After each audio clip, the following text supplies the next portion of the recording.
যিয়ে হওক মই এটা অনুৰোধ কৰিব খুজিছোঁ আমাৰ সতীৰ্থ বন্ধু বান্ধৱীসকলক,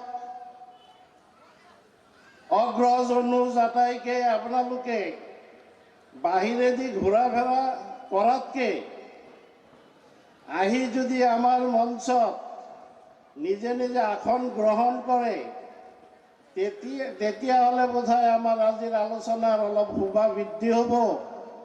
সেয়েহে I request all our alumni to take their seats. আমাৰ সবৰ কাৰণে এভেইলেবল আসন সংৰক্ষিত কৰা হৈছে।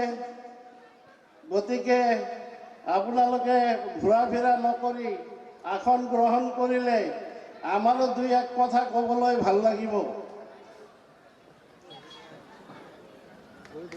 আমি আগতে এটা কথা কৈছিলোঁ, जो वो कैसा बाग है जिसमें ना हो माली, वो कैसा ससुराल है जिसमें ना हो साली, वो कैसा सेमिनार है जिसमें ना हो ताली। গতিকে সকলোলৈ মোৰ বিনম্ৰ অনুৰোধ, আপোনালোকে আহক, আসন গ্ৰহণ কৰক, সভাৰ কৌস্তভ বৃদ্ধি কৰক। যিয়ে হওক মই কোনো শিক্ষাবিদ নহয়, যদিও শিক্ষাৰ লগত কেইটামান বছৰ জড়িত আছিলোঁ, কিন্তু শিক্ষাবিদ নহয়। মই কি আলোচনা আগবঢ়াম সেইটো আপোনালোকৰ কেনেকুৱা লাগিব তাৰ লগত এটা গল্প কৰি লওক।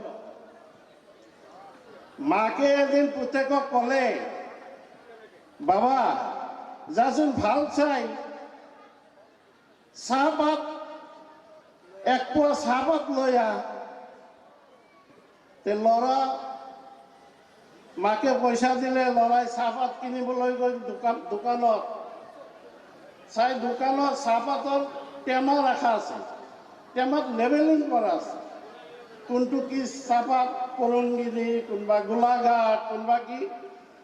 এটা টেমাত দেখা পায় মৌজাদাৰে খোৱা চাহ, সেইটো লিখা আছে। ল'ৰাই ভাবিলে যিহেতু মৌজাদাৰবিলাক সমাজৰ ডাঙৰ মানুহ হয়,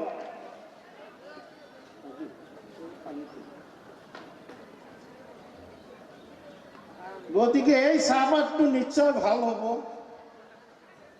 সি দোকানীক ক'লে যে মোক এক পোৱা চাহপাত দিয়া, এই মৌজাদাৰে খোৱা চাহপাত। দোকানীয়ে ক'লে এইটো নিবা নেকি? বোলে মৌজাদাৰে খায়, এইটোতো ভাল চাহপাত হ'ব। চাহপাত দি দিলে, এক পোৱা লৈ ঘৰত আহিল। মাকে চাহ বনাব গ'ল, চাহপাত যিমানে দিয়ে চাহৰ কালাৰ নাহে। এতিয়া ল'ৰা খুঁজে কি চাহপাত আনিলে, এইটো দেখোন চাহৰ কোনো কালাৰ নাহে। বোলে নাই মা, এইটো মৌজাদাৰে খোৱা চাহ, ভাল। আৰু ঢালি দিলে, দি এক পোৱা চাহপাত ঢালিলে, চাহৰ কালাৰ নাহে। কি অলপ অলপ কালাৰ আহিল। ল'ৰাক ক'লে তই দোকানত যা, এইটো কি চাহপাত দিছে, এইটো কালাৰ নাহে, কৈ যা। ল'ৰাই মাকৰ কথা শুনি গৈ দোকানে গৈ কি চাহপাত দিছা, এইটো দেখোন কালাৰ নাহে। দোকানে ক'লে তুমি নিছা কিয়, এইটো মৌজাদাৰে খোৱা চাহ, মৌজাদাৰে চাহ খোৱাৰ পিছত যে পাতটো পেলাই দিয়ে সেইটো শুকাই আনি বিক্ৰী কৰি আছে, এইটো কালাৰ কিয় আহিব?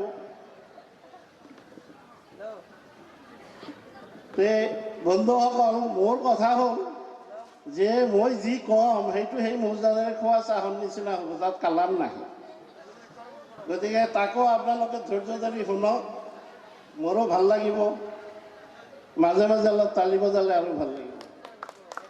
যিয়ে হওক, আমি যিখন সমাজৰ পৰা উঠি আহিছোঁ, আজি মই নথৈ আনন্দিত যে আজি বামনডাংৰা হায়াৰ ছেকেণ্ডাৰী স্কুল ইমান ল'ৰা ছোৱালী আমি যেতিয়া পঢ়িছিলোঁ আমি 1976 বেটছৰ আছিলোঁ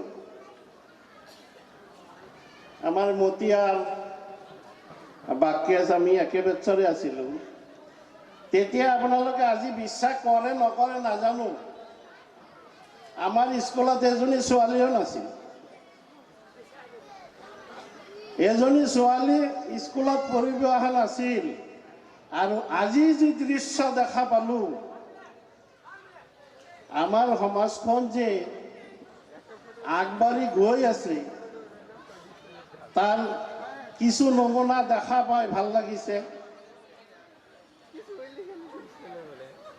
আমাৰ যিটো শিক্ষা ব্যৱস্থা যিটো শিক্ষাত আমি শিক্ষিত হৈছোঁ এইটো আচলতে কয় কেৰাণীগিৰি শিক্ষা আৰু আমি যিবিলাকে 2-4জন ডক্টৰ হৈছে ইঞ্জিনিয়াৰ হৈছে বেলেগ বেলেগ প্ৰফেশ্যনৰ লগত জড়িত আছে কিন্তু আঙুলিত গণিব পৰা এই আমাৰ হেৰি হোৱা উচিত নহয় আজিৰ পৰা 20 বছৰ আগতে হ'ব চাগে 20 বছৰ আগত কাৰোবাৰ ওচৰত মোবাইল ফোন আছিলে নাই আমি যেতিয়া সৰু আছিলোঁ তেতিয়া আমাৰ ৰাস্তাইদি যিজনে চাইকেল চলাই গৈছিল তেওঁক আমি ধনী মানুহ বুলি কৈছিলোঁ যে বাহ ইয়াৰ ঘৰত চাইকেল আছে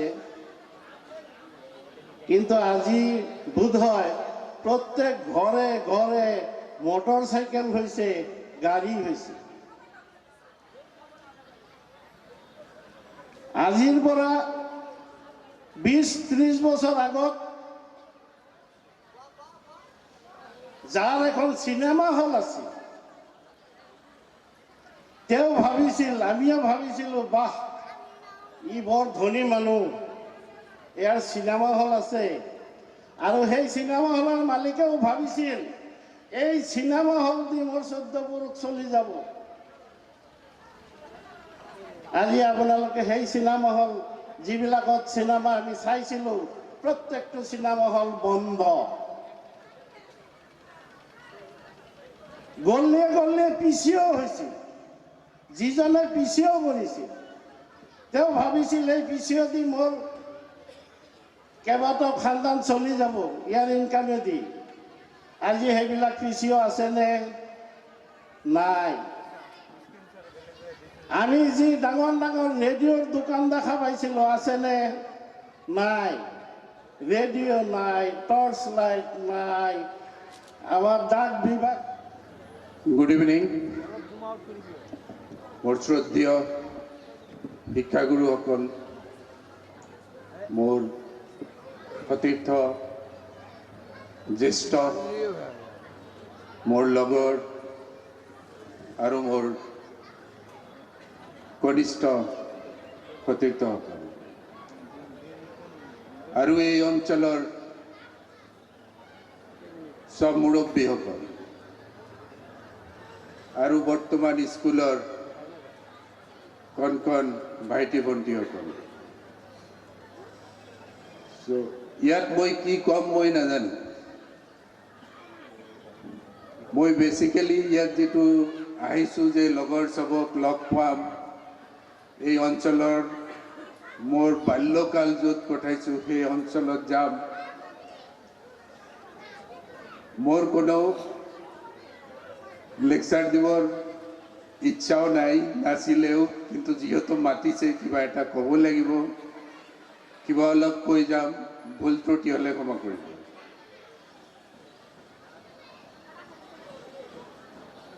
এই মডাৰ্ণ শিক্ষা বা মডাৰ্ণ এডুকেশ্যন আধুনিক শিক্ষা এইটো কি বস্তু what is this modern education আপোনালোকে বহুতেই মই এটা বেলেগ কথা ক'বলৈ যাম একচুৱেলি সাস্টেইনেবল শব্দ এটা শুনিছে ইংৰাজীত সাস্টেইনেবল কয় I think many of you know the word sustainability. মই এই সাস্টেইনেবলৰ পৰা শুৰু কৰিব যাম একচুৱেলি ছাষ্টেইনেবল মানে হ'ল মানে মোৰ ভাষা দেই ছাষ্টেইনেবলৰ বেলেগ বেলেগ মানুহে বেলেগ বেলেগ মিনিং ওলাই বেলেগ বেলেগ ডেফিনেশ্যন দিছে one of the definition of sustainable is whatever it may be material or item or whatever service আমার জন্মত বা আমার প্রজন্ম যেটো আছে জেনারেশন এই জেনারেশনে ইউজ করক আৰু আমাৰ ফিউচাৰ জেনাৰেশন যেটো হ'ব ভৱিষ্যত আমাৰ ল'ৰা ছোৱালী বা সিহঁতৰ ল'ৰা ছোৱালী সিহঁতেও যাতে সেই বস্তুটো পাব পাৰে তেনেকুৱা ধৰণৰ এটা কনসেপ্ট হ'ল sustainable or sustainability. Our modern education or etu moi eta just angle debo khujisu je enekwa education amar adopt kora uchit jitu education system e amar present generation jitu they can also live happily in this world aru আমার future প্রজন্ম যেটো আহিব আমার ল'ৰা ছোৱালী বা সিহঁতৰ ল'ৰা ছোৱালী বা সিহঁতৰ ল'ৰা ছোৱালী সিহঁতেও যাতে এই ৱৰ্ল্ডত এই পৃথিৱীত সুখী সমৃদ্ধিৰে থাকিব পাৰে this may also be one definition of modern education এটা হ'ব পাৰে বা মোৰ মতে মোৰ এটা আইডিয়া মই ক'লো তেতিয়া এই মডাৰ্ণ এডুকেশ্যন পাবলৈ হ'লে কি কৰিব লাগিব তো মই কৈছোঁ বেছিক থিং যেটো মই কৈছোঁ মই ভুলো হ'ব পাৰোঁ শুদ্ধও হ'ব পাৰোঁ যে এনেকুৱা এডুকেশ্যন ছিষ্টেম যিটোৱে মোক সমাজত প্ৰতিষ্ঠিত কৰিব আৰু মোৰ ল'ৰা ছোৱালীকো প্ৰতিষ্ঠিত কৰিব তেনেকুৱা এডুকেশ্যন ছিষ্টেম এটা হয় মোৰ প্ৰিভিয়াছ বক্তা লোকমান খান তেখেতে বহুত কথা কৈ গৈছে মই সেইবোৰত নাযাওঁ কিন্তু মই এটা কথা ক'ব খোজোঁ যে এই আমাৰ বামনডোংৰা স্কুল বা এই দক্ষিণ বৰপেটা অঞ্চল যিটো এই অঞ্চলৰ পৰা কিমানজন মানুহ প্ৰতিষ্ঠিত হৈছে মই সাকসেসফুল বুলি ক'ব নাযাওঁ কাৰণ সাকসেসফুলৰ definition is something else all of us here are successful to some extent কোনবা নহয় কোনবা ক্ষেত্ৰত আমি সবেই আসসালামু আলাইকুম নমস্কাৰ তো আজি এখন সভাৰ আলোচনা চক্ৰৰ সঞ্চালক মিষ্টাৰ আৱাল খান ডাঙৰীয়া আমি একে সহপাঠী এবছৰ জুনিয়ৰ আৰু আমি একেটা বিভাগতে কাম কৰোঁ আমাৰ লগত আছে ইয়াত লোকমান খান আমাৰ জ্যেষ্ঠ ভাতৃ তেওঁ গাণনিক বিভাগ অডিটৰ আছিলে ৰিটায়াৰ কৰিলে তেওঁ একেবাৰে মছলাযুক্ত মৌজাদাৰৰ চাহ মছলাযুক্ত ভাষণ এটা আপোনালোকক ইতিমধ্যে দিলে মোৰ লগত আছে মোৰ জ্যেষ্ঠ ভাতৃ একেবাৰে ঘৰৰ কাষত থকা ডক্টৰ আব্দুল মজিদ তেখেত এখন কলেজৰ প্ৰফেচৰ হয় শিক্ষা বিভাগৰ একেবাৰে ৰিলেটেড আজিৰ ছাবজেক্টৰ লগত শিক্ষা বিভাগৰ তো PhD কৰা মানুহ আৰু আমি পঢ়া শুনা কৰি শিক্ষক হওঁ তেওঁ শিক্ষকসকলৰ শিক্ষক তেওঁৰ পৰা পাছ কৰিয়ে মানুহ শিক্ষক হয় তেখেতে ক'ব ভাল ভাষণ দিব লগতে মুকাদ্দেছ আলী আপোনালোকে জানে তেওঁ এজন চাইণ্টিষ্ট হয় আমি সৰুৰে পৰা একেলগে একেবাৰে ক্লাছ 5ৰ পৰা একেলগে পঢ়া তেওঁ এজন চাইণ্টিষ্ট হয় আৰু তেখেতৰ ভাষণ একেবাৰে তেওঁ ইণ্টাৰনেশ্যনেল এক্সপ'জাৰ থকা মানুহ IIT খড়গপুৰৰ পৰা তেওঁ মানে বিশ্বৰ ভিতৰত এটা স্থানপ্ৰাপ্ত সেইখন IITৰ পৰা তেওঁ PhD কৰা মানুহ তেখেতৰ ভাষণ শুনাৰ পাছত মাছ মাংস দি খোৱাৰ পাছত যেনেকৈ দালি ভাত মানুহৰ ভাল নালাগে ঠিক মোৰ ভাষণটো তেনেকুৱাই হ'ব মোৰ লগত আছে আৰু এজন ডক্টৰ আব্দুল মান্নান তেওঁ নামনি অসমৰ ফলকনি সৃষ্টি কৰা এখন বিদ্যালয় ইংৰাজী মিডিয়াম এখন হায়াৰ ছেকেণ্ডেৰী স্কুল তাৰে অধ্যক্ষ হয় তেওঁৰ নাম যশ আমি পাই থাকোঁ তেওঁ আপোনালোকক সাৰুৱা ভাষণ দিব মোৰ কথাখিনি তেনেকুৱাই হ'ব জ্ঞান অভিজ্ঞতা আৰু মেধা এই কোনো তিনিওটা দিশৰ পৰাই এই সাগৰ সদৃশ বিষয় এটা আধুনিক সমাজ আৰু শিক্ষা এই বিষয়ে আপোনালোকক পতিয়ান নিয়াব পৰাকৈ কৈ দিব পৰা যোগ্যতা মোৰ থকা বুলি মই নাভাবোঁ যিহেতু পেনেলিষ্ট হিচাপে ইয়াত আহিছোঁ দুটা কথা নক'লেওতো বেয়া দেখি তো দুটামান কথা আপোনালোকক কওঁ আধুনিক শিক্ষা সম্পৰ্কেতো আমাৰ খুব বিশদ কথা ক'লে আনএক্সপ্ল'ৰ্ড এৰিয়া কিমান আছে যিবিলাকত আমি ঢুকি নাপাওঁ। আমাৰ দিনততো অকল আৰ্টছ আৰু ছায়েন্সে পঢ়িব লাগে। তো এতিয়া কিমান যে নিউলি ইনভেণ্টেড মানে ফেকাল্টিবিলাক ওলাইছে, বিভাগবিলাক ওলাইছে, সেইবিলাকৰ আমি নামেই শুনা নাছিলোঁ। এতিয়াও বহুত আমি নাজানো। তো আমাৰ ল'ৰা কিছু ধাৱমান হৈছে সেইফালে। চৰকাৰে আমাক যিবিলাক সুবিধা দিয়ে, প্ৰতি বছৰে চৰকাৰ বদলায় আৰু তেওঁলোকে নতুন মিনিষ্টাৰ হয়, এটা ফুটপ্ৰিণ্ট কোনোবাই থৈ যাব বিচাৰে, নতুন কমিশ্যন, নতুন আয়োগ, কোনোবাই NEP নিউ এডুকেশ্যন পলিচি, আগৰ চৰকাৰে এতিয়া আকৌ NEP নিউ এডুকেশ্যন, আগত new education national education policy, এতিয়া new education policy 2020 almost same.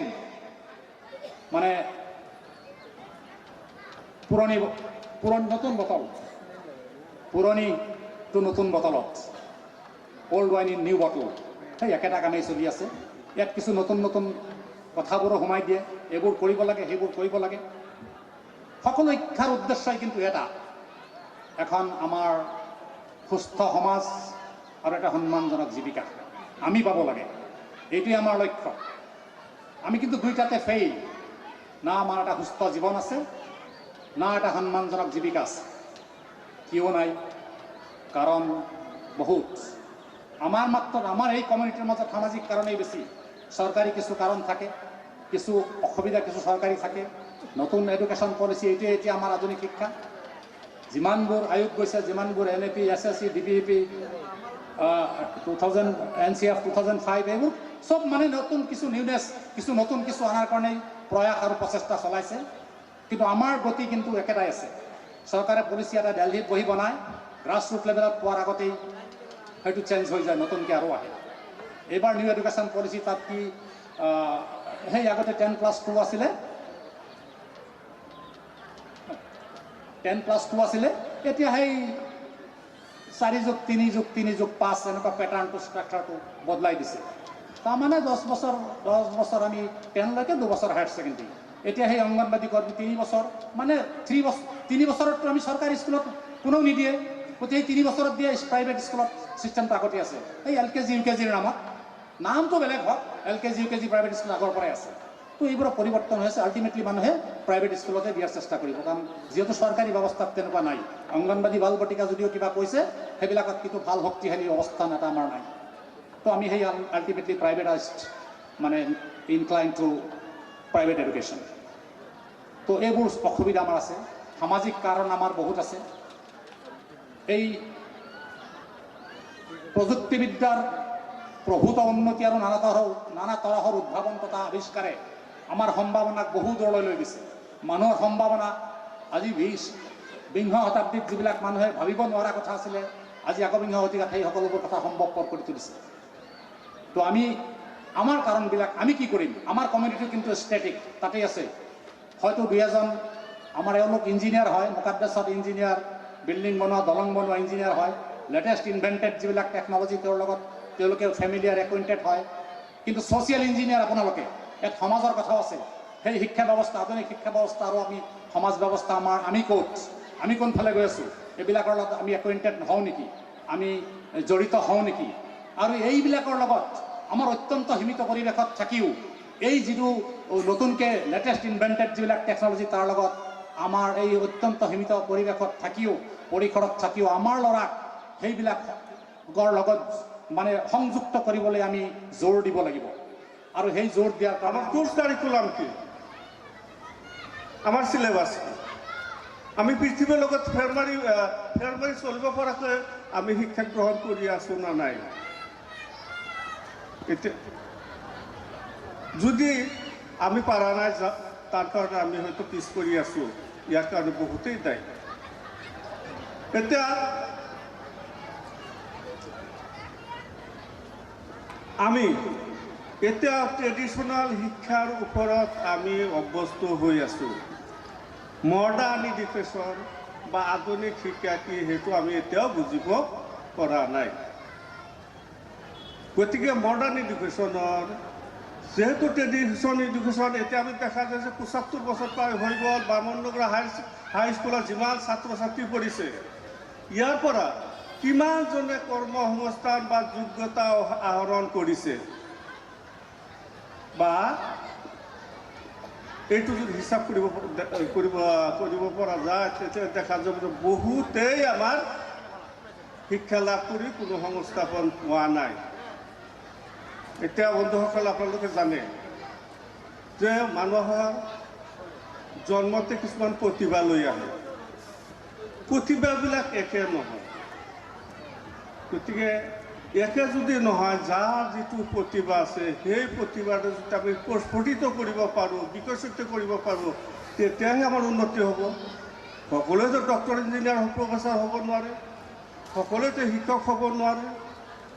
গতিকে আমাৰ প্ৰতিভা, এতিয়া প্ৰতিভা বুলি ক'লে কি হ'ব যে আমাৰ হয়তো গান গোৱাৰ প্ৰতিভা আছে, খেলা ধূলা কৰাৰ প্ৰতিভা আছে, আমাৰ বিভিন্ন ধৰণৰ প্ৰতিভা আছে। এই প্ৰতিভাখিনি আমি উপযুক্তভাৱে বিকশিত কৰিব পাৰিছোঁ নে নাই, আৰু এইটো কিহে কৰিব? নিশ্চয় আমাৰ শিক্ষা ব্যৱস্থাই কৰিব, আমাৰ অনুষ্ঠানে কৰিব, আমাৰ দেশে কৰিব। এতিয়া যদি চাই আমেৰিকা আৰু আমাৰ ভাৰতবৰ্ষৰ যিটো শিক্ষা ব্যৱস্থা, সেইটো হৈছে আমাৰ ট্ৰেডিশ্যনেল বুলি ক'ব পাৰি। ভাৱবাদ, ইয়াতে এটা চিৰসত্য বস্তু আছে, ভাৱবাদ নহয়। কিন্তু আমেৰিকাত প্ৰেগমেটিজম, প্ৰয়োগবাদ, সিহঁতে কি কৰে যে সিহঁতৰ চিৰসত্য বোলা কোনো বস্তু নাই। সিহঁতৰ লিখা পঢ়া হৈছে প্ৰেক্টিকেল, কনচেপচুৱেল। আজি যিটো সত্য, ভৱিষ্যতে সেই সত্য নহ'বও পাৰে। গতিকে আমি ট্ৰেডিশ্যনেল শিক্ষাৰ পৰা লাহে লাহে ওলাই আমি আধুনিক শিক্ষাৰ ফালে যাব লাগিব।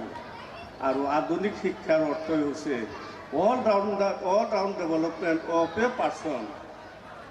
যাৰ যিটো প্ৰতিভা আছে সেই প্ৰতিভাটো একেবাৰে চৰম পৰ্যায়ত ডেভেলপ কৰাটো হৈছে আধুনিক শিক্ষা মূল অৰ্থ।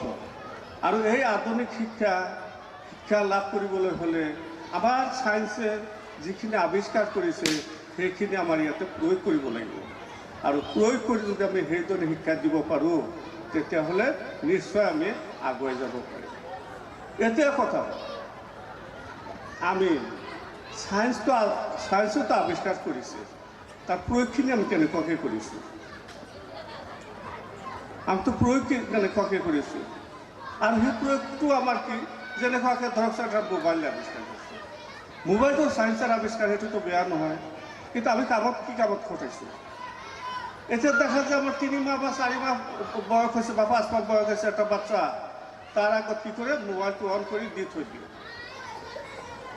তাৰ দ্বাৰা কিমান কি ক্ষতি হ'ব, তাৰ প্ৰতি কিহৰ প্ৰতি অভ্যস্ত হ'ব? আমি তেতিয়াহ'লে আধুনিক শিক্ষা আমি কোনফালে প্ৰয়োগ কৰি আছোঁ? গতিকে আমি চিন্তা কৰিব লাগে, আমি গাৰ্জেনে চিন্তা কৰিব লাগিব, মাকে চিন্তা কৰিব লাগিব। মাকে যদি সেইটো চিন্তা নকৰে, তেতিয়াহ'লে বাচ্চা কেনেকুৱাকৈ ডাঙৰ মানুহ হ'ব?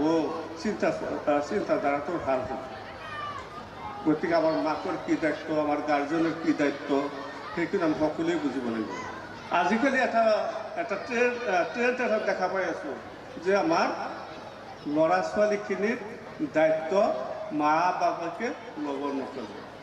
পইচা আছে, টিউশ্যন মাষ্টাৰ ৰাখিছে। আপোনাৰ ল'ৰা ছোৱালী টিউশ্যন মাষ্টৰে পইচাৰ বিনিময়ে সেইখিনি কাম কৰিবনে? এতিয়া এটা প্ৰশ্ন আছে, সেইটো চিন্তা কৰিব। তাৰ উদ্দেশ্য কি? আপোনাৰ উদ্দেশ্য কি? আপোনাৰ উদ্দেশ্য হৈছে আপোনাৰ ল'ৰাটো ভাল মানুহ হ'ব লাগে, ভাল শিক্ষা পাব লাগে, কনচেপচুৱেল শিক্ষা পাব লাগে। কিন্তু টিউশ্যন মাষ্টৰৰ কথা হৈছে যে সেই শিক্ষাটো এটা চেপ্টাৰ 10 দিনো যাব পাৰে, গোটেই বছৰ তাৰ কোৰ্চটো চলাই ৰাখিব লাগিব। গতিকে আমি শিক্ষা দিওঁতে আমাৰ শিক্ষাটো কনচেপচুৱেল শিক্ষা নহ'লে আমি আজিৰ যুগত মাৰ্ক অৰিয়েণ্টেড শিক্ষাত কিন্তু তিষ্ঠি থাকিব নোৱাৰি। এতিয়া যদি আমাৰ বহুত গাৰ্জেনে ভাবে যে কোন অনুষ্ঠানে কিমান পাৰ্চেণ্টেজ ল'ৰা ছোৱালী ফাৰ্ষ্ট ডিভিজন পাইছে, কিন্তু কনচেপচুৱেল কিমান ক্লিয়াৰ হৈছে সেইটো কিন্তু সিহঁতে বিচাৰ নকৰে। এতিয়া মন্দিয়া কলেজত মই 30 বছৰ চাকৰি কৰা অৱস্থা যিটো অভিজ্ঞতাৰ পৰা দেখা গৈছে।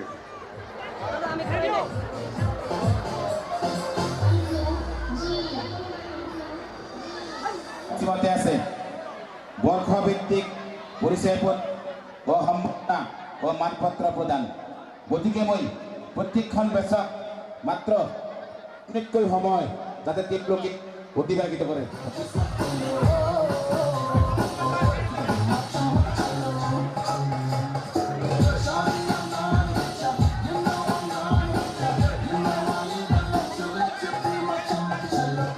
ধন্যবাদ।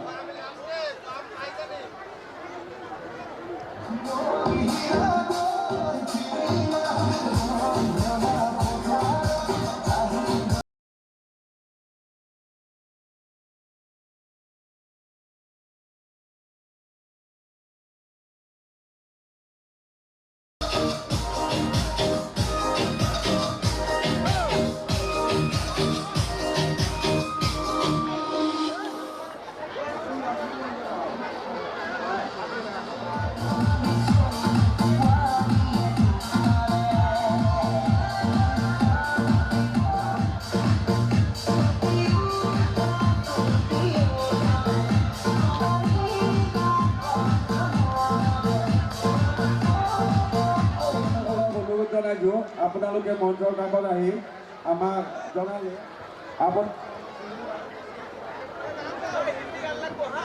চিনিয়ৰ আহিলে